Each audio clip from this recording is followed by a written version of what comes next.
So there are pleasures along the way. Individual scenes are just, beautifully realized. Also, as in so many Wes Anderson films, you have when I say cast of thousands, I don't mean extras, I mean movie stars.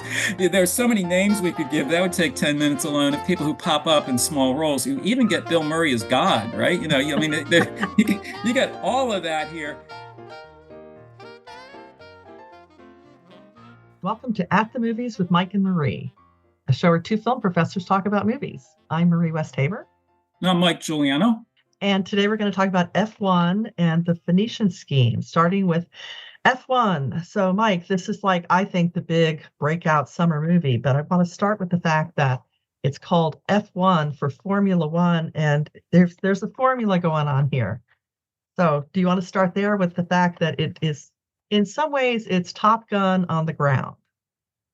Yeah, let me pick up on those thematic threads there, because this is a case where I'd want to point out that there are at least a few middle-aged movie stars who still have what it takes. They can still deliver. And very specifically here, let's do a head-to-head comparison. Brad Pitt is 61.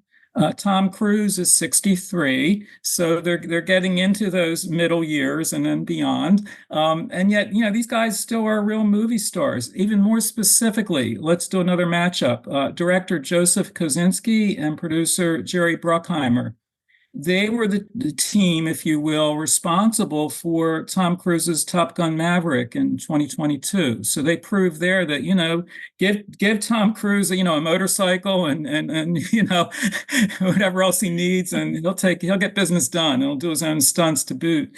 So anyway, that was a case where clearly Tom Cruise showed that, these middle-aged action stars still have got the pep. And Brad Pitt's a similar situation here, where in this movie, F1, it really is the movie star package. It's an old-fashioned film in that respect. It really, the plot is thin. There's some things that maybe don't quite hold up. You can almost, smirk at parts of it. But you know what? It works. And when a movie star is holding the screen, boy, does he hold the screen. With Brad Pitt, I got to tell you, with the way it's packaged, and I mean on a technical level of how it's shot, there are some halo lighting effects around his hair that would have Greta Garbo envious. I mean, really movie star treatment here. Now, Marie, to your other major point there in terms of a genre formula, this is Formula One and very much in a formulaic sense. And that has its pluses and minuses. The pluses are that with a movie like this, essentially, you don't want anything overly unfamiliar. When I say you, it's kind of a generic you. People like the familiarity. Here's the movie star, and he's got an interesting backstory as a character. He's had his troubles, which we can talk more about, and he's still trying to prove it on the track. And with a film like this, he's going to prove it on the track, right? I mean, he's gonna be a winner. So you never really worry that way too much. You worry for about 5 minutes, and then you don't worry anymore. So that's a plus in a commercial sense. And the film did open well, not huge, but open well, and it's performing, and so it's pleasing at that level. However, on one hand, on the other hand, it has a running time of 2 hours and 35 minutes. That's a lot. I mean, it moves fast. How can a race car movie not move fast? It does, but it tends to spin wheels. If I'm mixing metaphors here, forgive me. But it really, I think, runs into some problems in terms of pacing, in terms of the basic storyline. Let's put it this way, and I'll only indulge this bad pun once, but there are a lot of pit stops along the way. He goes to tracks all over the world. And yet, on the one hand, you would think that would be interesting, at least at the level of travelogue. Oh my goodness, we're in this country and we're in that country. But you know what? You don't even get out of the hotel and away from the racetrack. You really see very little of those locations. So you don't even have that eye candy appeal of being in some exotic other place. Even like when they go to in the Arabic racing world, okay, put some white sheets on these guys. I'm putting it in almost crude terms, but it amounts to that. Like, okay, well now they're in an Arab language country. So, put some turbans and white sheets. And that's sort of what they do. It's like set dressing. Like, okay, well, these are the guys walking past the camera. So clearly we're in the Middle East. race now. And so it really just works at that level. Now, where it actually bored me after a while was, admittedly, I'm not the world's biggest race car fan, so I'm not part of that fan club, and I know that factors in. But there's an almost mind-numbing near repetition, because here's this middle-aged race car driver who's had some bad breaks, and the world thinks he's washed up. He's got to prove himself, so he's got to like win or at least place in event after event, and he does that in such a grinding way. And as he does that track to track, here's where it runs into additional problems. The film is full, understandably, justifiably, of what I call flash edits. It's like racetrack action, and an edit, blip, blip, blip, and you get these little visual blips. You oftentimes can't quite tell, well, who's actually winning this race. There will be an announcer at the stadium, as you expect, and he's going to let you know who's in the lead and so on. But watching it visually, you don't know really. It's just a blur, literally a blur at times. And then secondly, does it really matter? Okay, well, he won in this place and second there, and then the wheels came off and there was a crash and all. So there's like incidental differences from place to place, but after a while, it just seems like near repetitious. And so after a couple hours of it, I was feeling sort of worn out. So the irony for me is, for all the fast edits, for all the zip, zip, zip going around the track, to me, it was just sort of deflating after a while. And it felt sort of left down. And so when he finally gets to those final competitions, I had a sense, not so much of anticipation, boy, he win, because of course he will, but more of relief that good, finally it's over. Let the guy get his trophy and retire. Very well put. I just want to reiterate some of the things that you mentioned in terms of the formulaic quality. Nobody is going to go into this movie with any sort of anticipation of anything other than the way it goes, because this is that story. The rough and tumble veteran who needs to, prove himself.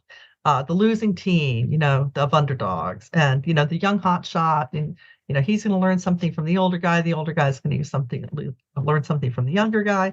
That's all baked in. And in a way, I think that it's a flaw in the movie in that it doesn't really go anywhere else. It just follows this formula.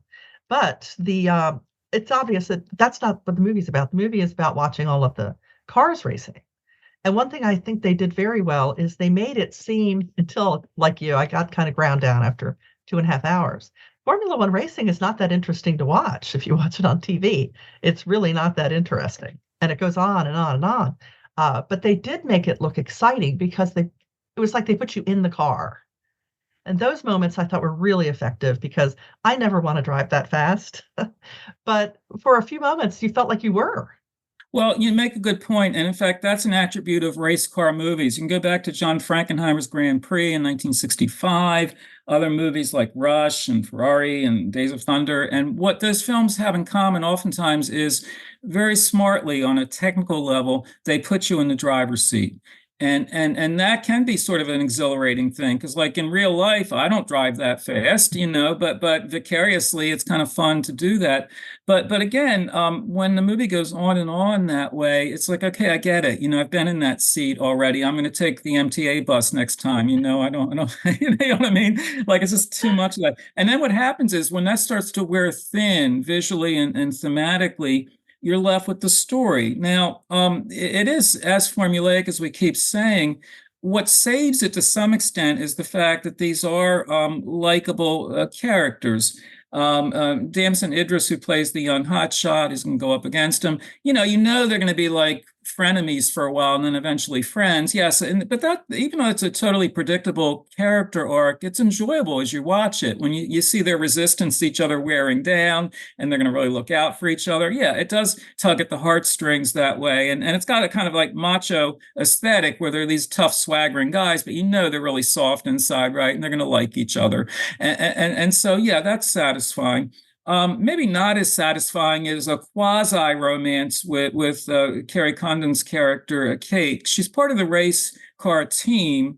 She's one of the people at the control panels, if you will, and she's an expert that way. And she doesn't want to fall into a staff romance and so on. So she's going to resist, but there are going to be some goo eyes and sweet looks across the track and so on. And you realize in some ways they're going to become at least romantic buddies, and who knows, maybe beyond that. But that's where it really is very formulaic, because you don't know that much about her as a character. She's not that well developed as a character. She's a plot point. And the point there is kind of like grindingly obvious that not only does the Brad Pitt character love his car, but yes, he loves women too. He finds some time, in addition to loving cars, to loving women. So that's sort of reassuring for the audience as well, I suppose. And so I just think after a while, there's just not quite enough, either thematically or visually, to really hold my interest there.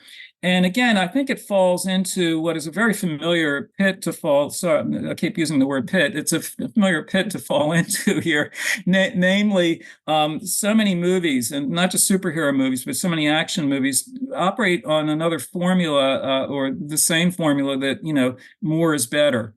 And I'm oftentimes thinking, no, more is not better. Like tighten it up. And if you cut the movie by a half hour or so, it could be really exciting. It would take me along for the ride. Here's where they just came, well, we've got the special effects capability. We've got this visual team of dozens of people working. We got to, justify the paychecks. Let's give them another scene to do. And I know it sounds crass to put it that way, but I think it almost comes down to that. It's just like in that kind of a film, it doesn't know when to quit. It's just like it's firing on all cylinders, and we've got one race and another, and let's just keep going and doing more.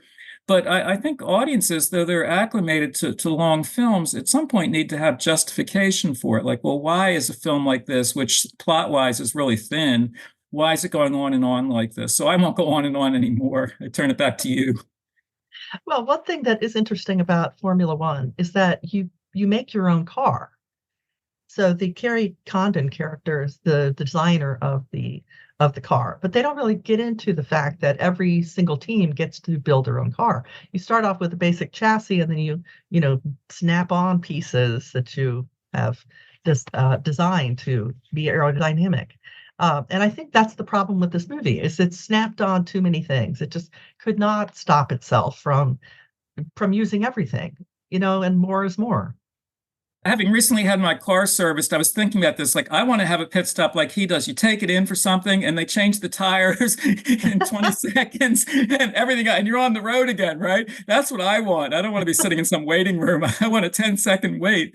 But again, that's where it's really impressive at that level, because it is true to life that way, that that those pit stops are as fast as that. And not only, as you say, is the car like totally built by them, almost totally built by them, but essentially sort of like partially rebuilt. When it comes, like we lost a tire or something broke, whatever, you got to get it back on the track as quickly as you can. And this is where props are owed to one of the producers, Lewis Hamilton, who himself was a 7-time Formula One world champ. And so they had somebody on the producer team who really knows it from the inside.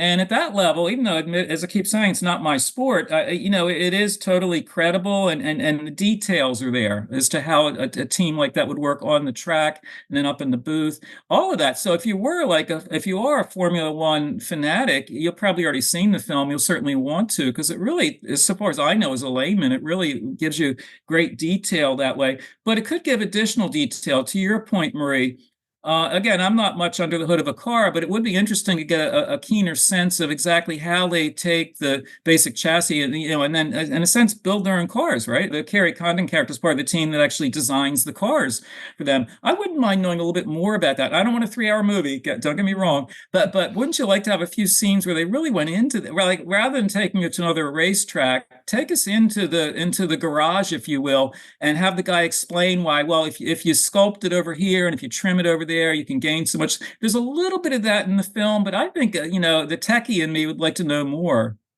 Yeah, more inside baseball, please. Now you mentioned the halo of golden hair for Brad Pitt. What I noticed was how many times he managed to take his shirt off.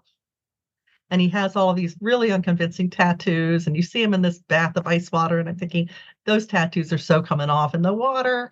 But he looks amazing for his age, which is why he is shirtless in so many scenes. Well, I actually laughed at the one scene where, after a race, you need to relax and get into the tub and so on. But it was an ice water bath.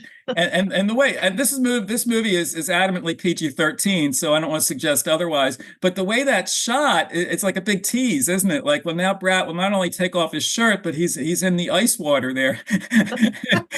And every shot is so carefully framed and lit and so on. That's part of the movie star packaging I was talking about before. And this is not a complaint at all. It just, he holds our attention on screen. And for a guy in his 60s, he's still a winner, if you will. I mean, and he knows that. And that's part of the charm of this. Like with Tom Cruise and with Brad Pitt, they know there's still hot stuff, to put it bluntly, right? And everyone on the team is there to accentuate that. So when they walk across the tarmac or the track or whatever, and they have a big grin on the face, life is good, right? You're making millions of dollars from this role, and people are paying money just to watch you take an ice bath. What could be better than that? I hope they were plastic ice cubes and it wasn't really as cold as it must have been. I do want to give a shout out to Javier Bardem, who I thought actually was the heart of the movie. Every time he was on screen, he held my attention. I wanted that character fleshed out more. And he had the best line, I thought, when they were just marveling of how far they'd gone and what they'd been through. And he said, "What's wrong with tennis? Why not Yeah. golf?" It's a great line. It's a great line. Oh, I got to say, in terms of watching sports on television, the only thing more boring than Formula One racing, I would say, is golf on television, right? I'm sorry, I don't mind confessing, it just doesn't do it for me. But thank you so much for mentioning Harry Bardem, because he's a really fine actor. And and the acting in this movie does what it needs to do, but he does beyond what's needed. In other words, he gives a really nuanced performance, because he has a track record, if you will, with the Brad Pitt character. They go way back. There's a history there, and that's kind of interesting to watch. But just simply scene by scene, and oftentimes he will nearly steal a scene by doing next to nothing. Just watch his face, watch his reactions. This is a really skilled actor, and this is how you can take a character that essentially is just another plot point and really make it seem richer than it actually is. So even when I was getting bored with other parts of the film, every time he popped up, I absolutely agree with you there. He really, really livened up the film just simply by his presence. So, and he's another, an actor who doesn't need to showboat. He just knows what it takes to bring the character alive. So I'm really thankful you mentioned that. Now, when I saw it in the Dolby room because the IMAX was completely full for that entire opening weekend. So anecdotally, this movie is doing amazingly well. What was the turnout when you saw it? It's actually not doing amazingly well. It's doing well. It's doing very, very well. It opened big, and then as you and I are talking now, it's been out for a little while. It's doing well. It's not a huge blockbuster by any means, but it's as we speak, it's performing well, and I think it will have a what I call a solid shelf life or streaming life, if you will, because it's a film that's well worth watching. And particularly if you're like watching it from the comfort of your home, every hour or two, you can take a break and, get something to drink or eat and then come back and there's another race still on there. So I think it's something that, is enjoyable to watch. I'm not sure, frankly, I'd want to watch it again.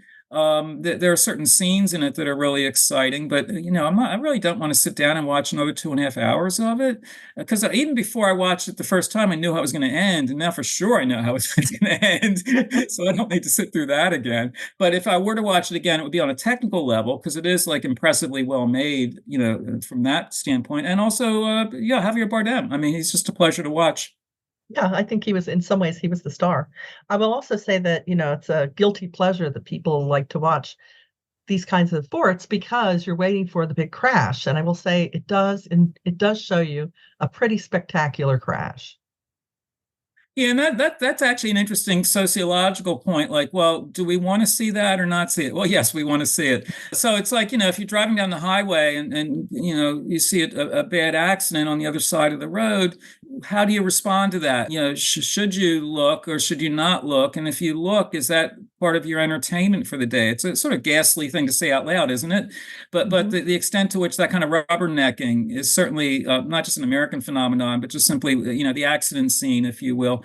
And I almost don't want to follow through on those thoughts because it doesn't speak kindly of me, I guess. But in terms of what are we thinking as we see something that, at least fortunately, watching a movie we can all say, well, it's vicarious. I would never do that in real life. I would never respond that way in real life, but I'm watching a movie. So yes, I want to see a big crash. And in the movie, you're right. You do get a few crashes and you get like a really big time crash and so on. And you're going to tell me you didn't enjoy watching that, and yet should you have enjoyed it? Well, that's something for you and your confessor to talk about. But, but the movie does deliver at that level. And really, and I don't mean this as a condemnation, but when people go to the track, they know things like that not only can happen, will happen. Do you really want, it's almost like back to the Roman Colosseum, right? What are you paying for when you go? So I would just, on a more placid note, point out that, tennis is a much less violent sport typically. What's wrong with tennis? No, what's wrong with that? It is, I think, important to have at least one scene like that. Otherwise, you're avoiding the fact that this is a very dangerous sport. You have to show it. It's like all it's like joking the gun aside in on the that, first act. well, all joking aside on that, it's absolutely right that, you got to reinforce the point that, yeah, it's not just all fast fun and games. There is genuine danger here. And that's not laugh inducing at all. And so, yeah, as in real life and in the film, when that hits, it actually does. When I say enjoy watching it, I mean, it's like, oh my goodness, as you're watching, I mean, it's a mixture of emotions, isn't it? Because, push come to shove, you don't want to see people getting hurt there, even though you kind of enjoy the spectacle of what's happening. But, in real life, those are frightening moments, and they're frightening in the film. That's again where if I watched it again, it would be for those technical reasons of how they actually stage and edit things like that. That really is impressive filmmaking. And to be fair, I think everybody wants the person to get out in time, but you do want to see terrible stuff happen to the car. Yeah, that's true. Splitting apart, catching on fire, let's go. I mean, we could talk philosophically, what's the value of a human life, but we know the value of those cars. I don't know. I don't want to be the insurance company there. That's a lot of money it went up in smoke.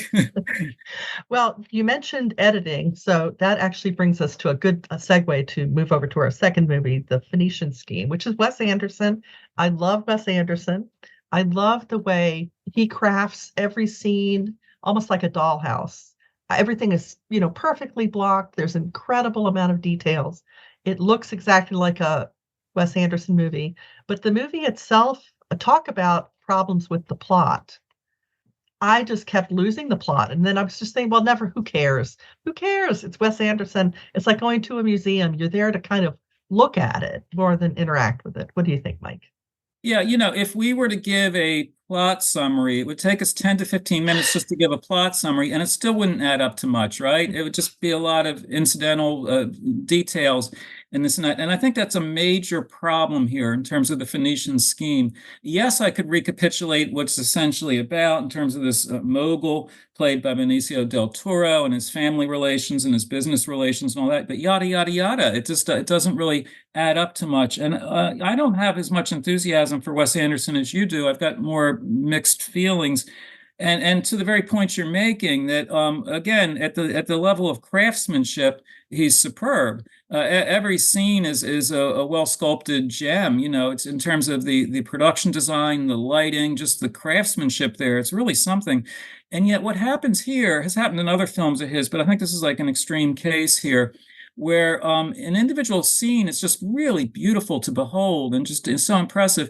But when you string all them together, what do you get? There's not enough to be gotten here. It doesn't really add up. You know what it is? It's a clever filmmaker who's enamored of his own cleverness, and something central is just not there. It's thematically hollow that way.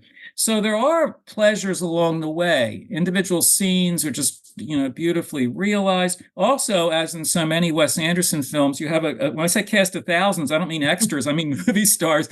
There's so many names we could give. That would take 10 minutes alone of people who pop up in small roles. You even get Bill Murray as God, right? I mean, you get all of that here. And that's actually, kind of fun to watch, but those are what I call incidental pleasures. Those are things like you smile, you smirk, you say, oh, isn't that neat? Look who it is. But that's not, even though the film at 101 minutes moves pretty quickly, what's moving? There's just nothing really to hold it together. What should hold it together more than it does is that character played by Benicio del Toro. He's this mogul who's so controlling in terms of family and business and this and that, that kind of godlike figure. And comparisons been made with, and I've made them myself with Charles Foster Kane. That he's someone who Mhm. wants to control everything. And in fact, his motto is, "If something gets in your way, flatten it." Which he says, and that's very much a Charles Foster Kane sort of thing. But can you buy love? Can you buy affection and so on? Or are you just buying things and buying people? But with the Orson Welles comparison, even more so than Charles Foster Kane, I would say, which is the 1941 Welles film, the 1955 Welles film, Mr. Arkadin, which involves a similar type of figure. That's the kind of figure I'm sure Wes Anderson is thinking about here. But thematically, there's much more substance in the Welles films. Here, it's a matter of a movie kind of reference, like that kind of a character. But there's really nothing on an emotional level or on a biographical level that has much weight here. It's just a lot of busyness. I'll give some examples of just how it's like, enamored of what I call movie references. The Benicio del Toro character, he's Anatole Corda. And I think, okay, you got to call him something. And they call him Zaza in the film, but Corda. And I thought, well, there's the filmmaking, the brothers team of the Corda brothers in England. I thought, in some ways, this film does look like Thief of Baghdad. It's got that kind of exotic appeal as it goes around the world and gives you these highly artificial, artifice-driven scenes. And I'm sure, I haven't read this anywhere, but I'm sure, why name him Corda? He's got to be thinking about the Corda brothers and what they were known for in British filmmaking. Zsa Zsa Gabor. Yeah, I thought about that too, and it's about as brainy as she is. But the thing is, when I thought about Zsa Zsa references and Quarter references, the movie nerd in me smiles, right? But then after a while, the smile sort of evaporates. It's like, well, but so what? You know what it's like if you and your friends are sitting around getting silly, getting goofy, talking about movies and character names and this and that. That can be really amusing as a kind of parlor game. But after a while, that would wear thin too. It's like, okay, well, let's have a real serious discussion, or at least a serious, silly discussion about something. Here, it's just like all these toss away references. That's what I'm getting at. Everything amounts to like a toss away reference. There's almost nothing tethered otherwise to real substance or anything to really care about. And I think that Wes Anderson started to make Wes Anderson movies. I Mhm. think it can happen that way. What do you think? Speaking of formulaic, he's his own formula. I think it's sometimes dangerous when people get famous because then they go back to, the thing that made them famous rather than trying something new. I will say I did not think of Charles Foster Kane. I thought of Elon Musk watching this. Well, And also, you're giving it more political substance than it has, but it no, wasn't I it understand wasn't the connection. not so much the political side of it, the rich man who can do whatever he wants and is kind of obstreperous about it. Now, there were moments I did think were very funny almost saved the movie. The scene between Bryan Cranston and Tom Hanks was hilarious. And I liked every time Scarlett Johansson showed up, but it wasn't enough. Yeah, she plays his second cousin. Don't ask me the family genealogy here, but she's the second cousin. But you're right. See, this is where it's a mixed blessing. On the one hand, it's a pleasure to have actors we care about pop up that way. But then on the other hand, sometimes they literally just pop up, right? She's there for a few minutes and she's there and she's gone. And so, these are things that make me smile, but then think, well, either like do more with her or do away with her as a character. You know what I mean? Like it's Mhm. sort of a never land of should I care about this character? Because she just pops up for a minute here and there.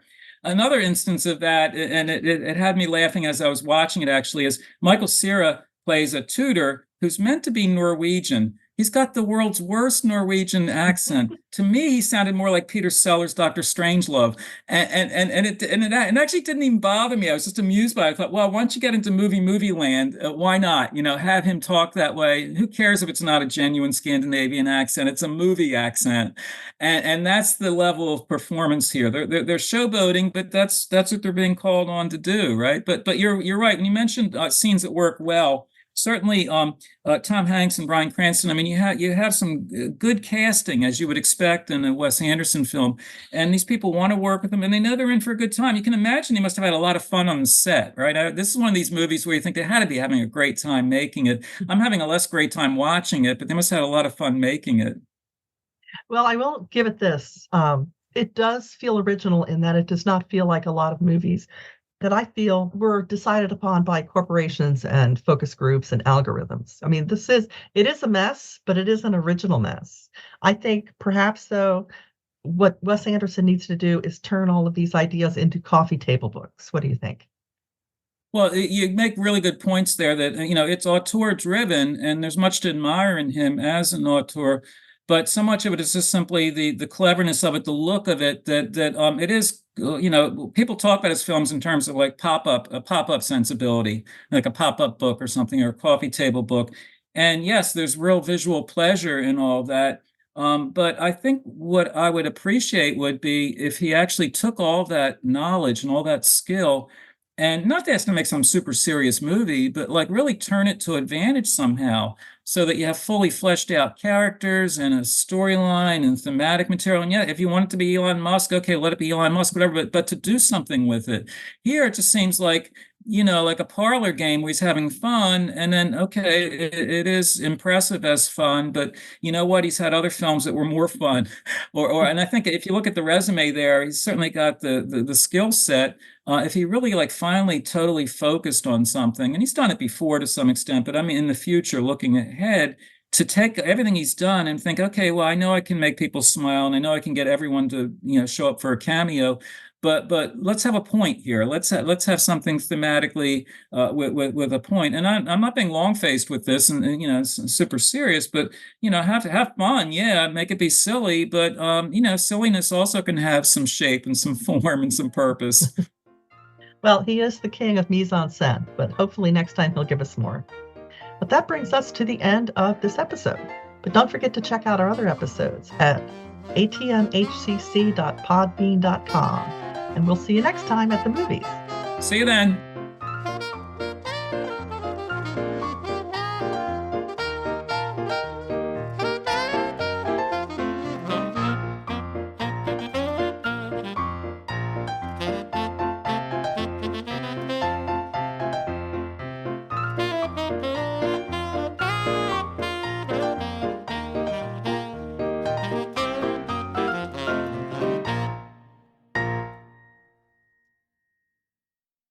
Thank you for listening to Dragon Podcast. You can find this episode and all other Howard Community College podcasts available for your listening pleasure on all streaming platforms, as well as Podbean at podbean.com/Dragon Podcast. Thank you for listening.